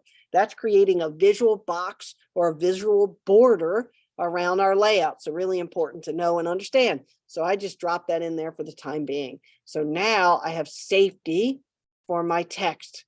And so I need to find my happy place. Now you'll notice if you have your smart guides turned on that, look at this, my baseline for the word super blend can use the same baseline as the tip of the bag right now. So I'm actually going to drop that thing in exactly where that visual or grid line was created in my layout. That was just a natural line. Your eye just generally tries to do the Tetris, where it tries to find the shapes and snap everything vertically and horizontally in places that make sense, in voids in the layout, in places in the design where elements can go. So you're starting to see the general kind of rationale of the template environment I'm building here. Okay, now, so we have the logo, we have some packaging, we have our primary or call to action. So I've got to change that to call to action so that I know that. I don't want it to say your daily super blend. I want it to say what the thing is.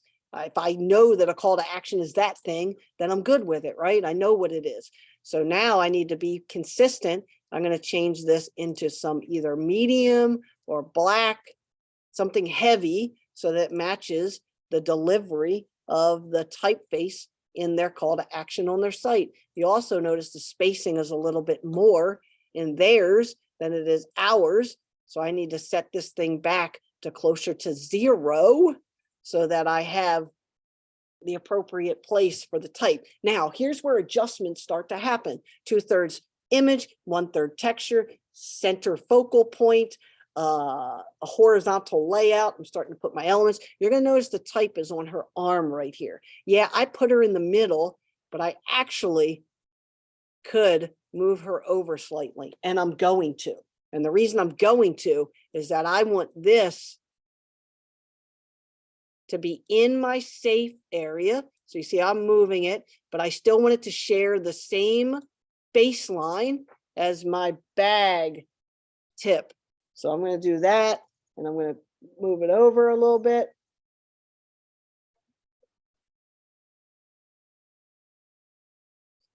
And so I'm going to nudge this a little bit. And so now you're starting to see my campaign elements. Does it mean this has to be left aligned? It has to be upper left-hand corner for all of my campaign elements? No.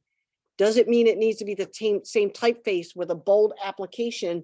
Yes, because those are parts of the corporate branding or corporate messaging. But I could make this right align and move it over here in my Lex layout based on my elements and staying with the same format that I've predetermined of 2/3, 1/3, and where my general elements are. But there's adjustments that can be made once we do that. So I'm going to drop that in over there. I've got my logo, I've got that. So now I got to start figuring out a few things. I have my call to action, I have my branding, I have my packaging, I've got my safety lines. I'm actually going to now remove my 1/3 line, and I'm going to remove my center focal point, because now you can see anything that's important needs to be inside my picture window. I have my texture determined. I have my product placement, my logo dropped in. So I have a few other elements to deal with. I need support copy and I need a contact point. I need a contact point. That means a place for people to respond to my template, to my campaign. And that's traditionally a website, right? Nowadays, it's a website, a social media tag, a social media icon, something like that. And the support copy is the copy that reinforces the call to action. So my support copy or my sub tag is right down here. So I'm going to copy that. And know that it's center aligned in the web solution. The web solution is center aligned. So I'm going to take this. I'm going to use my text tool. I'm going to drop it in. So there it is. I'm going to change this to support copy. So now I have call to action, support copy. I got to go in here, make sure that it's still Avenir, but it needs to be medium, not bold or black or heavy. It needs to be smaller than the call to action because it is support copy. It needs to go at least 2 slots in my font size down. So if 30 is the call to action, it has to be at least 18 or smaller. So that's what 18 looks like. You need to create a visual hierarchy in both images and text, and you generate that both in scale, proportion, alignment, and location for type. So I need to make it smaller. I need to make sure that it still sings the same song, but I don't want it to overpower the call to action. So 18 actually is still too big. So I'm going to go down to 16. 16 is better. 16 is better. Is it legible at 14? It still is. So I'm going to go in 14 because when you use negative text, inverted text, which means white on a dark background, if you do that, it immediately has a heavier weight. So sometimes you have to go beyond 2 steps in size variance in order for the one thing that's bigger to still feel much bigger. So I went down more than 2 steps. 18 would have been 2 steps. I went down 4 steps in the character palette to make sure that this thing visually is not as heavy as the big thing. Okay, so now this is left aligned. In the website, it's center aligned, the support copy center aligned. So I'm trying to build something that matches and feels consistent with the website that's already been produced for this campaign. So, all right, so I'm going to do, this is left aligned. I'm going to keep this left aligned. Now, I've got some things to decide. The first thing I need to decide is where's my web address going to go? And I've created a bottom safety place where the logo is for my web address. So I'm going to go in, and before anything else is done, I'm going to write kachava.com because that is my contact point. So there it is. And before I do any more, I'm going to name this contact point. So here's Kachava. So Kachava needs to be down here somewhere. It's part of branding, right? I could put it above the logo. I could put it over next to the logo, but it needs to be down towards the bottom part of the reverse S. Remember the reverse S? It needs to be down here somewhere. But beyond that, I now have decisions. I could center it on the logo horizontally. I could share the same baseline. I could now decide center focal point could be an important spot for this thing. The smart guides become really important. So they're centered on the page, sharing the bottom horizontal baseline with the logo. It has a commonality. So that's a really good place to start.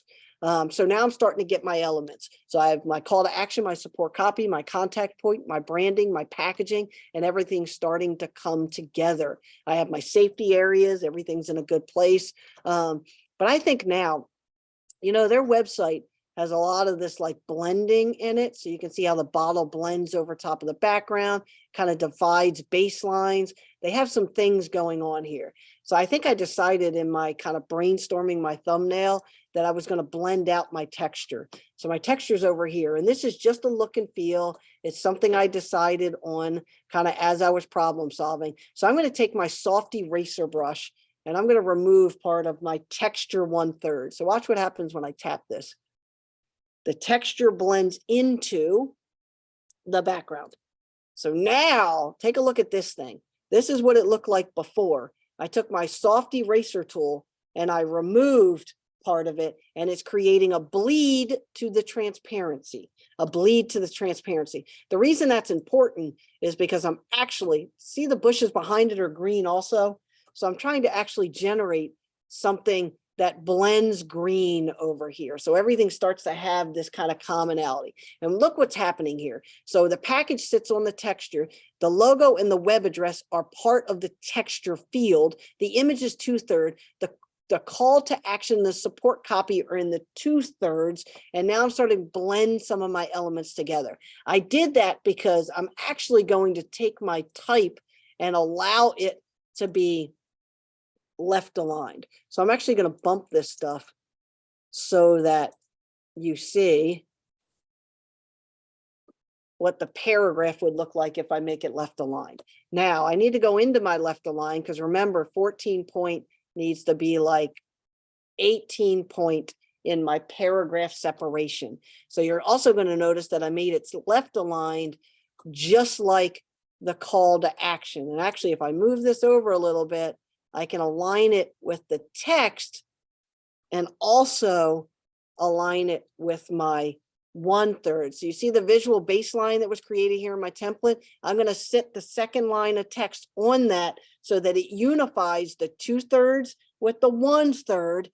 It keeps it on the left side of the layout. The character still is focal point, and it separates the elements and points to the packaging. So now I have a lot of kind of happy things happening here in my template. I'm also now going to remove my safety lines because I've preset my elements in a way that generates the safety lines for me. Logo bottom right-hand corner, web address is part of it, or contact point. This is all left aligned. The packaging is sitting over, unifying 2/3 to 1/3, using that transition of image as a separator. Now watch, I don't want to put that at 50% of that packaging, just so you know. I'm creating a thing where this feels like it's floating in front of 1/3 texture, 2/3 photograph. So these are all happy accidents. This lines up with the logo. This has a background that divides not at 50-50, creates a visual window, creates a visual baseline that the web and the logo feel unified, sharing the same space. This is left aligned so that this feels common or together. And now I can start moving this to figure out the best place. Could I park it there? Could I park it here? Could I park it that one?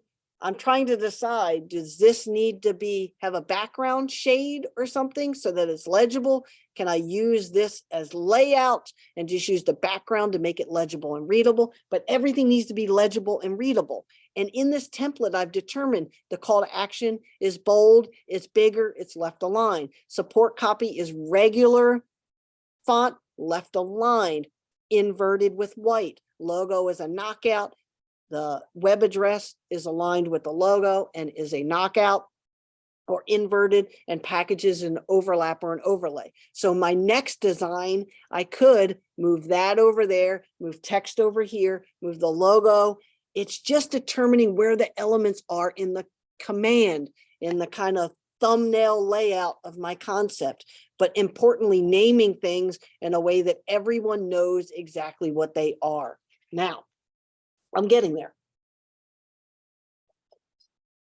Also notice that I'm using case sensitivity. I'm being consistent in my application of everything. Now, you know what something interesting is? It says for your gut, your brain, your muscles, your skin, your hair, your heart, period, your whole health, but they didn't put a period there. If you're going to use correct punctuation in support copy, there should be a period there. So they really missed that, actually. There should be a period there. Once there's actual sentence structure, this thing should not be left without a exclamation point, a period, something. So I'm going to fix their error, and I'm going to put a period at the end of this. Now, the call to action does not have punctuation, so we're not going to add it to that. Okay. Now, some elements in the layout or the design, you're noticing a consistent use of color, textures. Here's that vertical separating line or horizontal separating line. I've created it with texture. I'm just trying to show you elements, terminology, layout, theory, concept, kind of structure of campaigns so that you consistently apply them based on multiple media and multiple outlets. And it's in a format that you can replicate over and over again. So I'm successfully at a spot where I can start doing some fine tuning. Now, they did give me some other images to this thing. So I'm just going to try to figure out if there's any way to introduce, in essence, a support image. I have my primary image. I have my texture. Can I do support imagery of any kind? So they have these good looking shapes. I'm thinking to myself, anyone in their right mind would not use that if they want to sell their product. But they do kind of have this cool little image here. So let's open it. I'm going to start figuring out if there's a way to unify imagery. See how they used. Let me find them. They use these little images as secondary images in their layout. Their bottles are their primary image. So I'm just trying to see if there's anything I can do that would help unify. Let's see, like About Us. I want to see if they have any secondary images and how they use them. So they have boxes. So they boxed them like a grid like this. So if I was actually going to use both the images, I would try to figure out a way to grid them like that. So let me select all and copy. Oh, select all and copy. I'm going to bring them in. I'm going to drop it right there. I'm going to do show transform controls. Now know that the secondary images need to be small because they're small in all of their other applications. So let's just see if I can do anything with this image to give me some secondary kind of images that support like what they did. So let's think about this for a second. So on their website, they made a grid out of their pictures. So I'm just going to problem solve this for a minute. I'm going to place it. I'm going to turn that off. I'm going to hide my packaging for a minute, and I'm going to bring in my last image.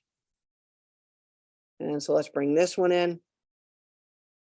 I like to bring them in separately and then import them in. Let's do that.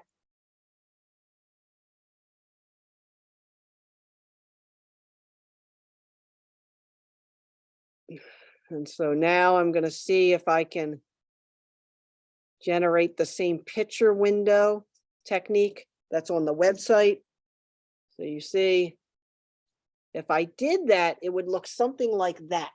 So now the trick is like, where can I, if I do that, which is what the website did, which is perfectly fine to generate the same kind of theme. And take a look at this. Now, I talk a lot about grid and rationale and problem solving. I would line up the separation in the background of that image to the separation of the 2/3, 1/3. So you see how that falls happily right there? And then I'm going to move this down to create a picture window just like the website. And so now you can really start to see what I'm doing here. Now, this has a similar look and feel to the website because I'm trying to match it, even the use of elements, typography, that sort of thing. So now I got a problem because I had that package. So originally I put the package over there, but now I'm starting to think maybe the package would be nice next to the logo, kind of as a, a little symbol to the text.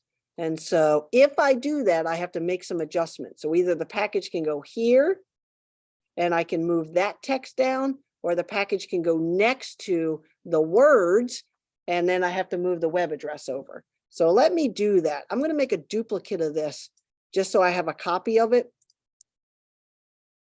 so that if I scale this one down, I still have my original file. I think I'm actually going to move this and drop it in here next to the logo. And then I'm going to move my web address over. So let's see if that works. So now I have my imagery. I have everything in 2/3, 1/3. I have my call to action, my support copy, my web address, and I have the packaging next to it. So now how creative can I get here? Can I put the packaging behind the branding so that it unifies it like that? And now, designing on a grid, we're going to talk a lot about branding in this corporate communication class. See how I make this line up to the tip of the K? It unifies it. It creates a unique. So if I can stop it in the middle of that vertical stem in the K, or I can stop it on the edge of the K. I'm going to stop it on the edge of the K. All right. So that's good. So now I have my Kachava. And now people will think like, oh, there's no rhyme or reason to where elements are in your layout. There absolutely is. All that the viewer will see is that they all work. So now I have a choice. I move this over and line it up with that so that all of this becomes a left align, separate paragraphs in my layout, or I move this over to here and these become one element, right? The logo, the packaging, and the web address become one. And that technically there isn't a wrong answer, because this reads really well right here as a branding grouping. This is my secondary imagery. This is my 2/3, 1/3. This is my texture. This is my call to action. This is my support copy. This works down here. But honestly, it also works over there because it creates a paragraph grouping of text elements. Both work, both do the delivery in the appropriate way. It's a choice. I'm actually going to move it over here because if my future layouts include texture and branding grouping, I want these to stay together. Remember in the billboards that this stuff stayed together. So I want to make sure that in my concept, this stuff stays together, which means I could change the flavor of the packaging, make the logo brown, make this brown, but they stay together. So now visually, as I'm building my campaign, understand a couple of things. That if I make another one of these, the image is 2/3, the texture is 1/3, the logo, the packaging, and the call to and the contact point are all a grouping. The support images are in a grid and they are a grouping. The call to action and the support copy share an alignment and become two paragraphs. So that's the way this campaign is structured. So now I can swap elements out and I can move them around the page, but they should be a 2/3, 1/3. There should be a secondary image grouping like this. There should be a logo, a packaging, and a call to action cluster. And there should be a left align or a shared alignment call to action and support copy. And now I've created my template, my campaign structure that I can then duplicate over and over again. And I would, in my building of this solution, import my elements for my second campaign, and I would name it focal point 2, texture 2, packaging 2, branding or logo 2, call to action 2, so that my campaign number 2, all the layers have a 2 with them, which also means that this needs to be secondary image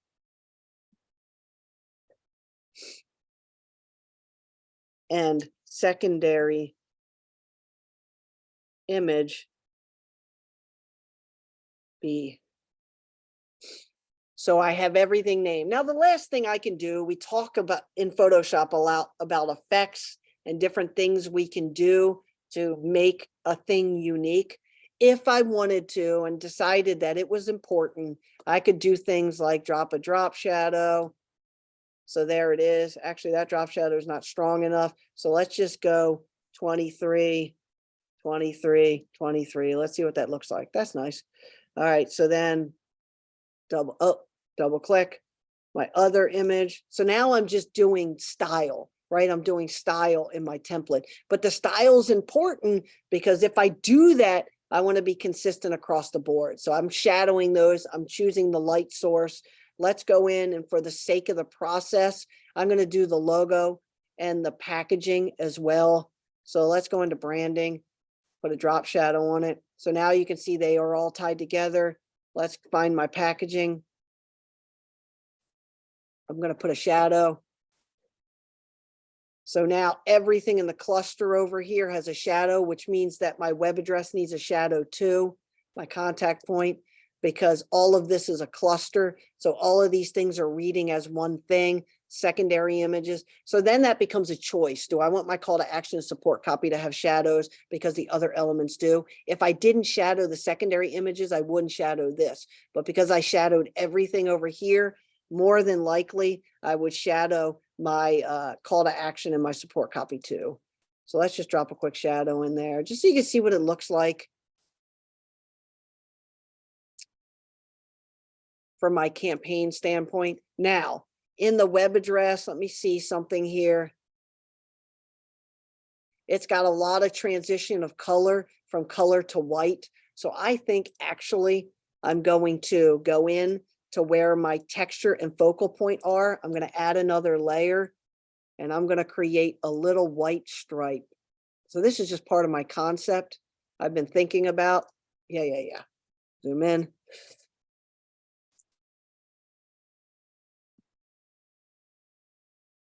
And I'm going to do, so let's see what this does, see what it looks like. I'm going to fill this with white. So I have a little stripe there. I'm going to use my eraser tool and I'm going to feather it just like I did the background. So see how it's kind of blending in.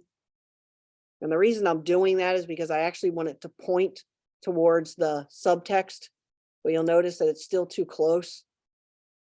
So I'm going to blend that a little bit. And it helps to reinforce my 2/3, 1/3. I'm going to bump this up a skosh. And I'm bumping it up so that there's no overlap. See, if I overlap it, that becomes white. I'm going to bump it so that the image is overlapped there. So there's that. I'm actually going to make it a little thinner too, I think. So let's zoom out.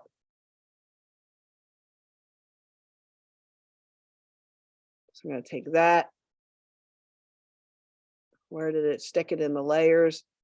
So I'm going to do white stripe, not the band. Zoom in. And I'm going to make this thing thinner. So it's just a subtle element in the background. But that's an important thing because there's separation in the website between elements. See how they created V's? They created color to white. So I'm just white to picture. I'm just introducing this white picture frame as kind of an element because the elements are already on the site. I could also reinforce the idea of the picture window if I wanted to with a, let's do a stroke of 1 point. And so if I zoom in, you'll actually see there's a picture frame around that. Let's make it a little bit bigger so you can actually see it. So there it is. So if I wanted to do that to reinforce the white that's on the site, I would do it to them all. And so now you can really start to see what I'm building as a campaign based on the campaign manual I have that they've already built for some of the media solutions that they have. But now you're seeing a rhyme or reason for creating elements in a certain structure so they can be replicated over and over again, replacing elements, but keeping the layout, the visual hierarchy, the separation of elements exactly the same. And we determined them in this layout and we can replicate them over and over again. So I'm gonna go ahead and save this. And so now We've built our first campaign piece in a 16:9 format that we can replicate over and over again. And we use the correct layering, correct terminology, and correct process of creating from, in essence, your white field, your background, all the way forward, background, middle ground, and foreground, all the appropriate elements needed for final professional output. And that would then give us the opportunity, if we wanted to come in and create an animation. And so I went into Window and went into my timeline and turned on my image as a timeline. And so a couple of things now to know as it relates to animation inside Photoshop. So let me just zoom out a little bit on my image so that you can see it.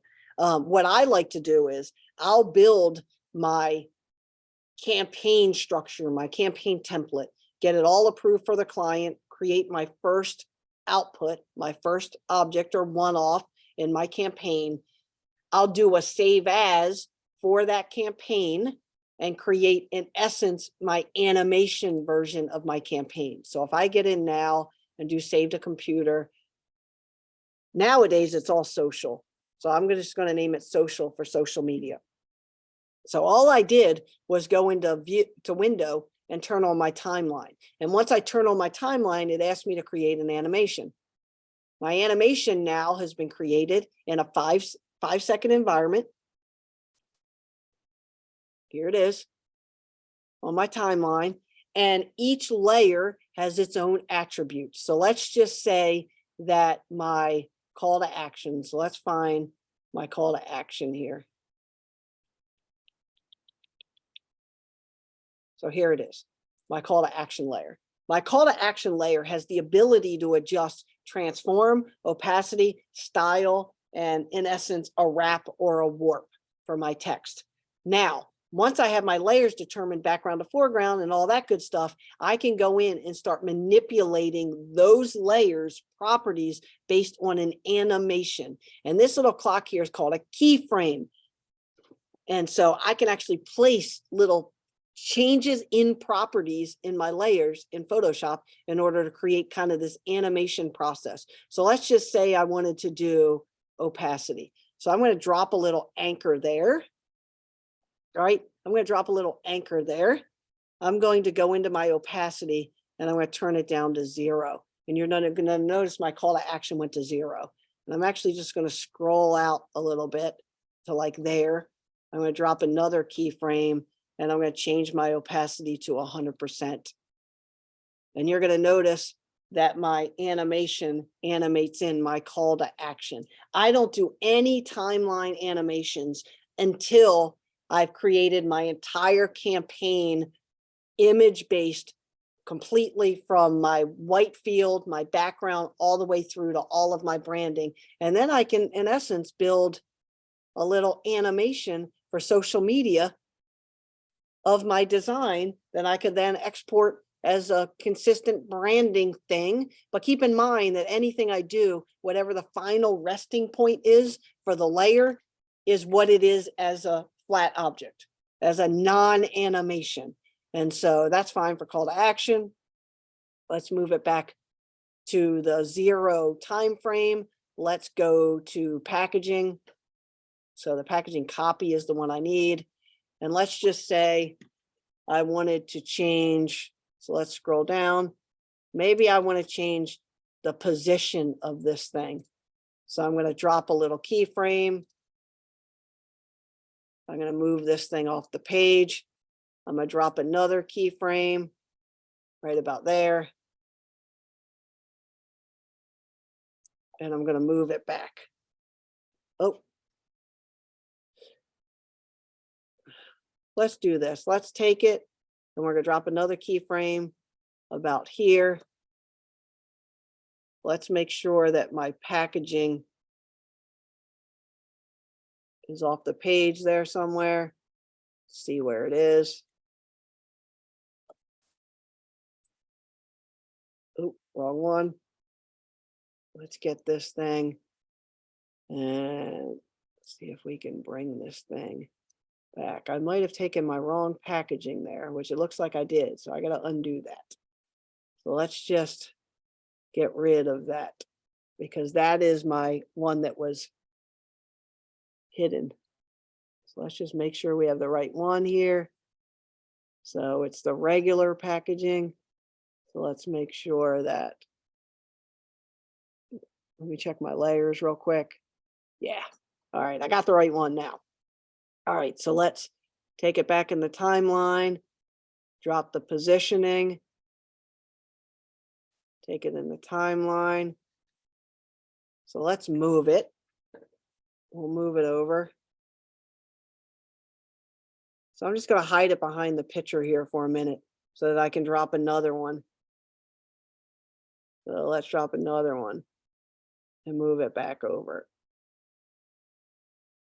And I'm going to let it, happy little stop right there. And so now you can see the text is fading in. The image is finding its happy home. And life is good.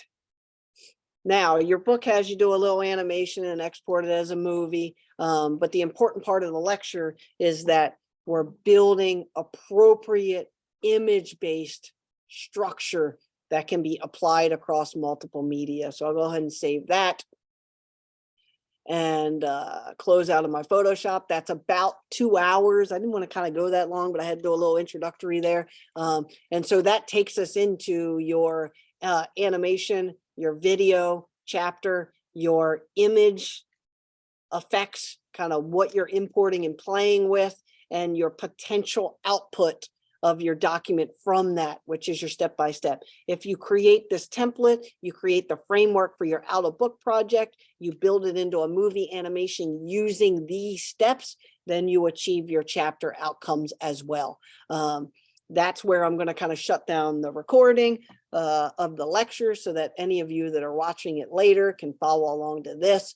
Remember your student introduction. Let's double check. I always do one, but I just want to make sure that in your, let's go in here, in your modules for learning module ones, I'm pretty sure I put a discussion forum in there. Did I put a discussion forum in there? Yeah, design sample or topic share. So remember that this is early in the week. We're on Monday for this session, for this class, which is really early in the week.